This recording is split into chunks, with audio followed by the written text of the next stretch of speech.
శాపం పొందటం వల్ల ఈ అంజనని కుంజరుడు అనే వానర వీరుడికి దత్తుగా ఇచ్చాడు గౌతముడు. కాబట్టి అంజన కుంజరుడి దగ్గర పెరుగుతోంది, యవ్వనవతి అయింది. ఆమెను చూసి దేవతలు మునులు కేసరికి ఈమె తగినటువంటి ఇల్లాలు అని చెప్పి ఆలోచన చేసి వాళ్ళిద్దరికీ కూడా వివాహం చేశారు. అంజనా కేసరులకు వివాహం జరిగింది. వైవాహిక సుఖాలు అనుభవిస్తున్నారు, కానీ సంతానం కలగలేదు.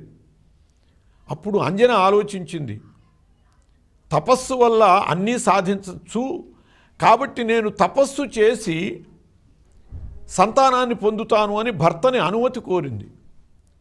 అనుమతి కోరి తపస్సుకు బయలుదేరితే మతంగ మహాముని కనపడి, అమ్మా నువ్వు శేషాద్రి మీద అంటే తిరుపతి కొండలు అక్కడ ఆకాశగంగకి అభిముఖంగా ఉండి తపస్సు చెయ్యి అని సలహా చెప్పాడు. అలాగే వెళ్ళి తపస్సు చేయటానికి సిద్ధమైతే కేసరి కూడా తోడు వెళ్ళాడు, అక్కడే ఉన్నాడు. అలా తపస్సు చేసే సమయంలో రోజుకొక ఫలం వాయుదేవుడు అంజన చేతిలో పడేసేవాడు. అంజలి ఘటించి తపస్సు చేసేది. అలా పడేస్తూ ఒక మాటు తన దగ్గర ఉన్నటువంటి ఆ సకల దేవతల తేజపుంజం పరమేశ్వరుడి నుంచి పార్వతికి, పార్వతి నుంచి అగ్నికి, అగ్ని నుంచి తనకి వచ్చినటువంటి ఆ తేజస్సుని ఫల రూపంలో అంజనకి సమర్పించాడు. అంజనకి గర్భచిహ్నాలు కనపడ్డాయి. ఆమె ఆందోళన పడ్డది, ఏమిటి నాకు ఈ పరిస్థితి ఏమిటని. వెంటనే ఆకాశవాణి పలికింది, మా భూతే వ్రతభంగోయం మా విషీదవరాననే దేవప్రసాదాత్తే గర్భే మహావ్యక్తిర్భవిష్యతి. అమ్మా నువ్వేమీ ఆందోళన పడక, నీ పాతివ్రత్యానికి ఏమీ భంగం జరగలేదు. భగవద్ అనుగ్రహం వల్ల నీ గర్భమునందు ఒక మహావ్యక్తి పుట్టబోతున్నాడు అని ఆకాశవాణి చెప్పింది. ఈ మాట కేసరి కూడా విన్నాడు.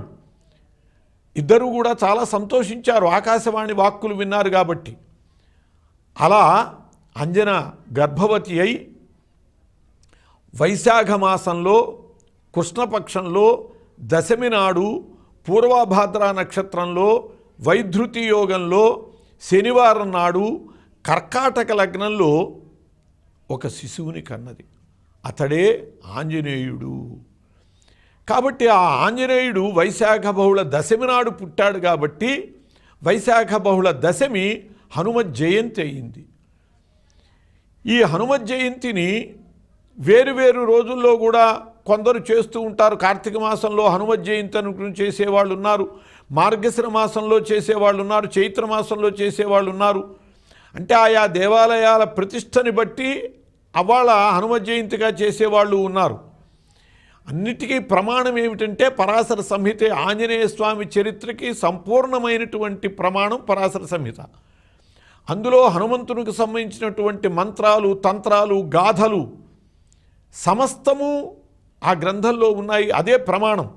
కలవు పరాశర స్మృతి అన్నట్లుగా కలియుగంలో పరాశర సంహితే ఆంజనేయ స్వామి విషయంలో ప్రమాణం. కాబట్టి ఆ పరాశర సంహిత వైశాఖ బహుళ దశమి నాడు హనుమత్ జయంతి చెయ్యాలి అని చెప్పింది. కాబట్టి వైశాఖ బహుళ దశమే హనుమత్ జయంతి నిర్వహించాలి. కాగా అంజన కుమారుణ్ణి కన్నది. ఎక్కడ కన్నది?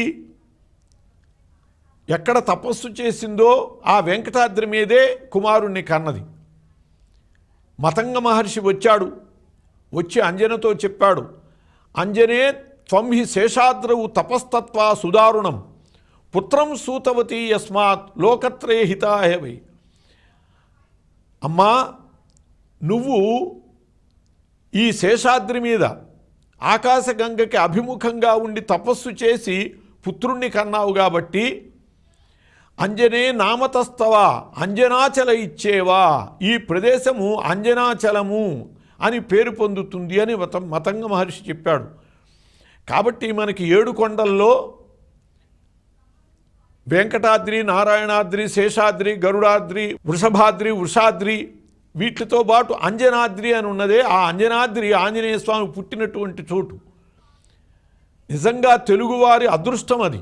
తెలుగు ప్రాంతంలో ఆంజనేయ స్వామి పుట్టాడు. చాలామందికి ఈ చరిత్ర తెలియకపోవటం వల్ల ఆంజనేయ స్వామి మనవాడు, మన ప్రాంతంలో పుట్టాడు అనే ఆనందం పొందలేకపోతున్నారు.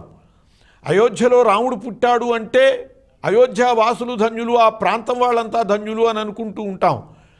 కానీ మన సమీపంలో ఆంజనేయ స్వామి పుట్టాడు అంటే మనమందరం ధన్యులము అని చెప్పి అనుకోలేకపోతున్నాం. దానికి కారణం ఏమిటంటే ఆంజనేయ స్వామి మన ప్రాంతంలో పుట్టాడు అని చెప్పి తెలియకపోవటమే. ఆంజనేయ స్వామి పుట్టినటువంటి చోట, ఆకాశగంగకి అభిముఖంగా అంజన తపస్సు చేసినటువంటి చోట అనంతర కాలంలో జాబాలి మహర్షి తపస్సు చేశాడు. అక్కడ ఆంజనేయ స్వామి స్వయం వ్యక్తమూర్తిగా వెలిశాడు.